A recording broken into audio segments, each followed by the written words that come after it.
सीधे उस सवाल पर ले आता है जिसे यूपीएससी ने 2013 में पूछा था। ये तो बहुत दिलचस्प है।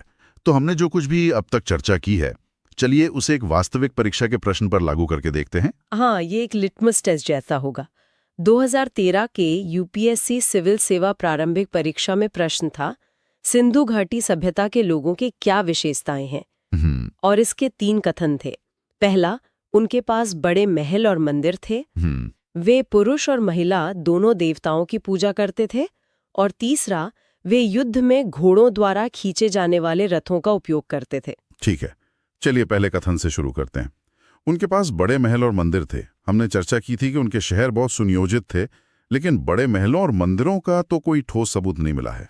नहीं, जैसा कि हमने पुजारी राजा की मूर्ति के संदर्भ में बात की थी, सिंधु घाटी में मिस्र के पिरामिडों या मेसोपोटामिया के जिगुरत जैसे कोई विशाल स्मारक या मंदिर नहीं मिले हैं। तो पहला कथन गलत है। हाँ। अब दूसरा कथन, वे पुरुष और महिला दोनों देवताओं की पूजा करते थे।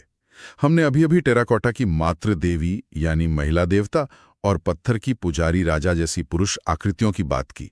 तो ये कथन तो बिल्कुल सही लगता है। एकदम सही।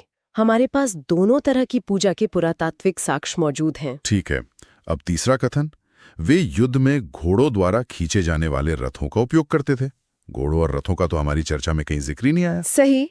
मुहरों पर भी बैल, गेंडा, बाघ जैसे जानवर हैं, लेकिन घोड़ा नहीं। घोड़े और रथ का संबंध तो बाद में आने वाले आर्यों से जोड़ा जाता है। तो ये कथन भी निश्चित रूप से गलत है।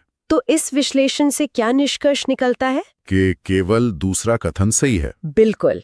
ये उदाहरण दिखाता है कि यूपीएससी आपसे एनसीईआरटी के तथ्यों को रटने की उम्मीद नहीं करता, बल्कि उन तथ्यों के आधार पर तार्किक निष्कर्ष निकालने की क्षमता को परखता है। ये वाकई में एक बेहतरीन अभ्यास था।